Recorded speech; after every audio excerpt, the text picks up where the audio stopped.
नमस्कार सभी को। मैं आज एक ऐसे विषय पर बात कर रहा हूं जिसकी शायद प्रेजेंट में बहुत ज़रूरत है।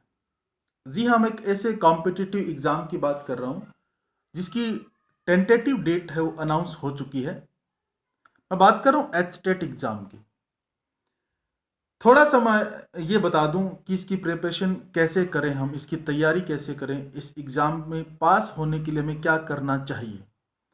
मैं ये नहीं कहता कि ये सब करने के बाद आप पास हो जाएंगे, लेकिन एक हेल्प आपकी हो सकती है।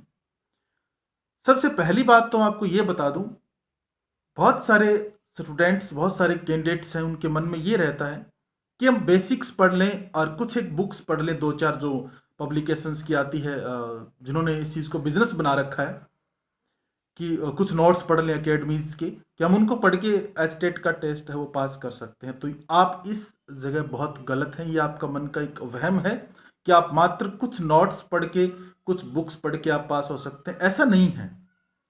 आपको एक स्टैंडर्ड तक, एक बहुत बड़े लेवल तक आपको स्टडी करनी पड़ेगी।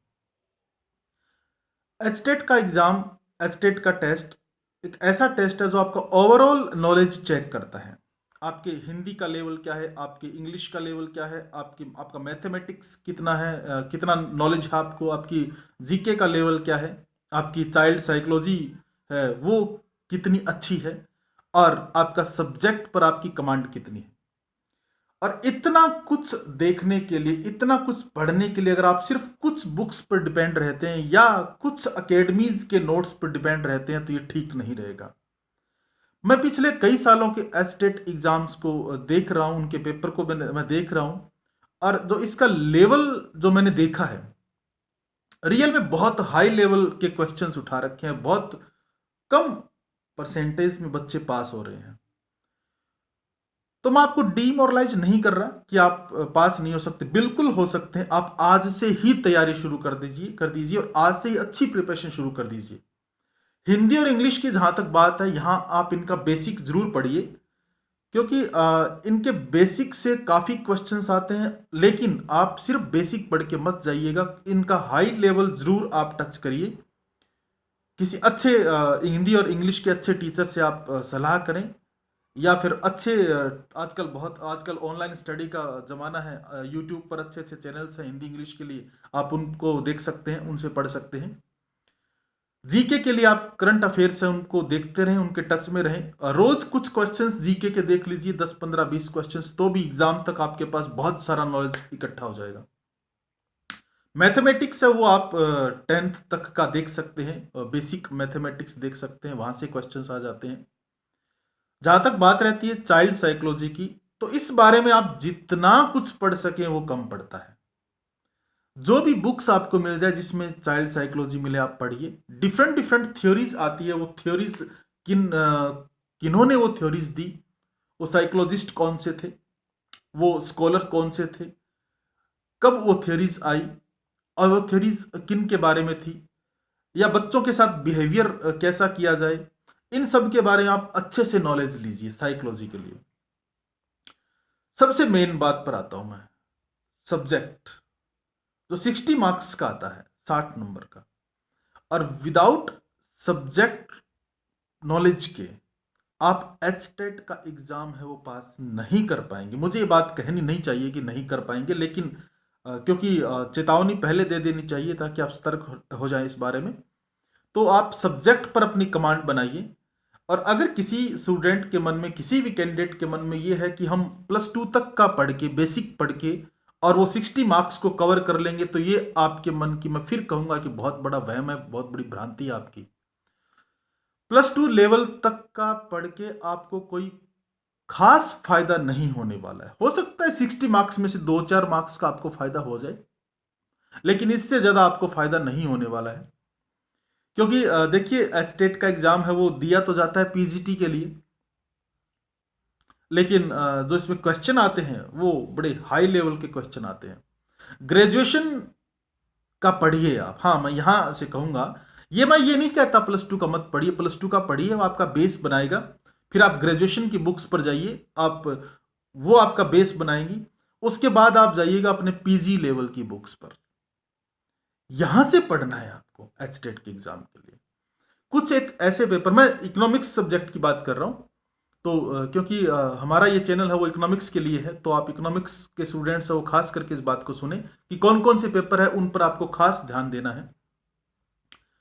आप पीजी लेवल पर जाइएगा और कुछ एक पेपर है जिनके बारे में बता रहा हूं उन पर खास ध्यान दीजिएगा। दो ऐसे पेपर हैं जिनको आप कभी नहीं छोड़ सकते, माइक्रो और मैक्रो। और माइक्रो मैक्रो कौन सी, जो बिल्कुल लो लेवल जिसको हम कहते हैं, जो बेसिक है वो नहीं, उससे ऊपर का आप पढ़िए। अगर मैं माइक्रो की बात करूं तो माइक्रो में कुछ कंसेप्ट ऐसी है जो जो यूनिवर्सल है हर टेस्ट के लिए, सभी टेस्ट उन्हीं में से आता है। आप डिमांड की कंसेप्ट उठा लेते हैं, आप सप्लाई की कंसेप्ट उठा लेते हैं, आप प्रोडक्शन पर जाते हैं, प्रोडक्शन की पूरी कंसेप्ट उठा लीजिए, कॉस्ट की पूरी कंसेप्ट उठा लीजिए, मार्केट स्ट्रक्चर पूरा करिए, पूरा मार्केट स्ट्रक्चर है वो आप करिए। उसके बाद में ये जो जितना प्राइस डिटर्मिनेशन की टर्म्स आती है जहां पर भी, वो आप करिए, कंज्यूमर इक्विलिब्रियम का करिए, यूटिलिटी को मत छोड़िए, कार्डिनल ऑर्डिनल, ये सारी कंसेप्ट आप उठाइए। अगर आप इतना ही अच्छे से कर लेते हैं माइक्रो कंसेप्ट, तो आपकी काफी कुछ फंडाज जब क्लियर हो जाते हैं माइक्रो के, और आपकी काफी हेल्प हो सकती है एचटेट एग्जाम के लिए। मैक्रो की थ्योरी जरूर पढ़िएगा, जितनी मैक्रो की आउटपुट और इंप्लॉयमेंट की थ्योरीज है, क्लासिकल थ्योरीज, केन्जियन थ्योरीज, और केन्स की जितनी टर्म्स है आफ्टर 1936 जो इन्होंने टर्म्स यूज किए, चाहे वो एमईसी का हो, चाहे वो कंजप्शन की कुछ टर्म्स उन्होंने एपीसी एमपीसी का हो, चाहे वो मल्टीप्लायर की कंसेप्ट हो, या कहीं कुछ और टर्म्स यूज किए एक्सेलेटर वगैरह है, ये टर्म्स है ये हो, इन सबको आप अच्छे से पढ़िए। मैक्रो में मनी एंड बैंकिंग को आप मत छोड़ दीजिएगा, मनी एंड बैंकिंग बहुत इंपॉर्टेंट रहेगा मैक्रो इकोनॉमिक्स के लिए। डिमांड फॉर मनी और सप्लाई ऑफ मनी, ये दो कंसेप्ट फिर आप उठाइएगा मैक्रो इकोनॉमिक्स के लिए। और कंजप्शन की जितनी हाइपोथेसिस आती है, जो हाई लेवल पर आप पढ़ते होते, कंजप्शन की जितनी हाइपोथेसिस है, आप उन हाइपोथेसिस को जरूर पढ़िएगा, उनसे कहीं ना कहीं क्वेश्चन आ जाते हैं। तो मैक्रो के बारे में अगर मैं ये कहूं कि आप प्लस टू वाला नहीं, ग्रेजुएशन वाला भी नहीं, आप सीधा पीजी लेवल पर आइए और पीजी लेवल में मैक्रो इकोनॉमिक्स को पढ़िए, आपकी वहां से कुछ हेल्प हो सकती है। और अगर आप उसको बहुत अच्छा पढ़ते हैं तो आपकी बहुत अच्छी हेल्प हो जाएगी, क्योंकि माइक्रो और मैक्रो आपका 60 मार्क्स का जो सब्जेक्ट का है उसको काफी कवर करेंगे माइक्रो और मैक्रो। फिर आप इसके बाद पेपर उठाइए स्टैटिस्टिक्स एंड मैथमेटिक्स का। स्टैटिस्टिक्स के सारे बेसिक कर लीजिए, चाहे वो कोरिलेशन का है, चाहे वो रिग्रेशन का है। हाइपोथेसिस टेस्टिंग जरूर पढ़िएगा, हाइपोथेसिस टेस्टिंग उसकी कंप्लीट थ्योरी और जितने टेस्ट है उनके बारे में जरूर पढ़िएगा।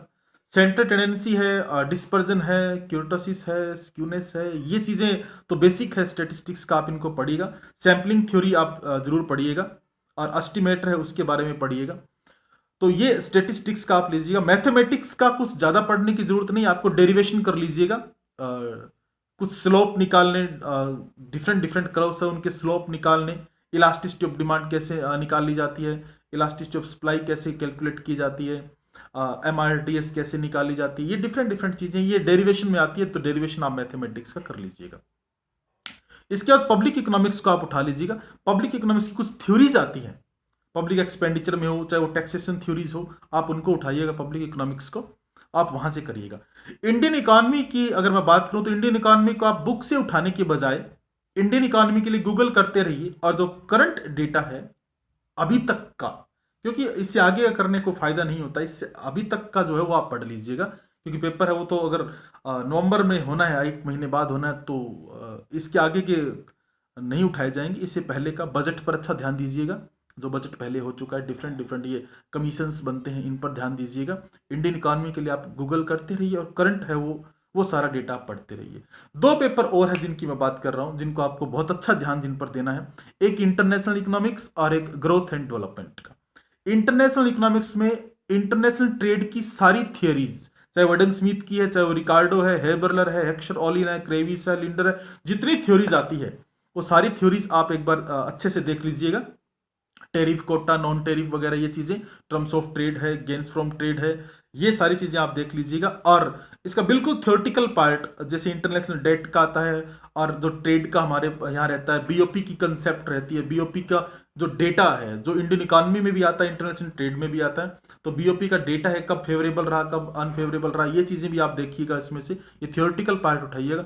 और ग्रोथ एंड डेवलपमेंट के मॉडल्स जरूर उठाइएगा, जितने ग्रोथ एंड डेवलपमेंट के मॉडल्स है, चाहे वो किसी भी इकोनॉमिस्ट का मॉडल आपके सामने आता है। कुछ एक इम्पोर्टेंट मॉडल है जो हर बार यूज किए जाते हैं, जिनमें से क्वेश्चंस पूछे जाते हैं, जैसे रिकार्डो का मॉडल है, एडम स्मिथ का मॉडल है, या हेरोड का है, डोमर का है, सोलो का है, लेविस का मॉडल है, फेरेनिस फाई है, या बहुत सारे मॉडल्स आते हैं जिनके बारे में, ग्रोथ मॉडल बहुत सारे आते हैं। उन मॉडल्स के बारे में आप एक बार पढ़िएगा, उन मॉडल्स की को देखिएगा।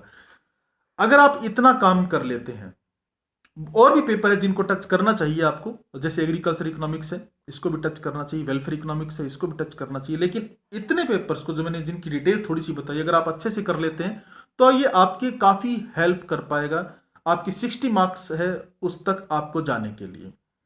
और बाकी अगर इकोनॉमिक्स के अलावा तो जिन भी सब्जेक्ट के कैंडिडेट स्टूडेंट्स इस क्लिप को देख रहे हैं, इसको सुन रहे हैं, मैं उनके लिए बता दूं कि आप भी अपने सब्जेक्ट का हाई लेवल उठाइए, बेसिक पढ़िए, सिर्फ पढ़िए, लेकिन एग्जाम की प्रिपरेशन के लिए आप हाई लेवल उठाइए, और हाई लेवल पढ़ के ही आप एचटेट का एग्जाम है वो पास कर सकते हैं। वो 90 का स्कोर है वो आप ले सकते हैं, और 90 के स्कोर तक जाने के लिए आपको अपने सब्जेक्ट में 60 में से 50-55 का स्कोर कम से कम आपका होना चाहिए। तब जाके आप आगे कुछ साइकोलॉजी में अचीव करते हैं, कुछ हिंदी, इंग्लिश, जीके, मैथमेटिक्स इनमें लेते हैं, तो आपका 90 मार्क्स आराम से आ जाता है। तो मैं आप सभी को गुड लक बोलना चाहूँगा एचटेट के एग्जाम के लिए। आप सभी के साथ मेरी बेस्ट विशेज है।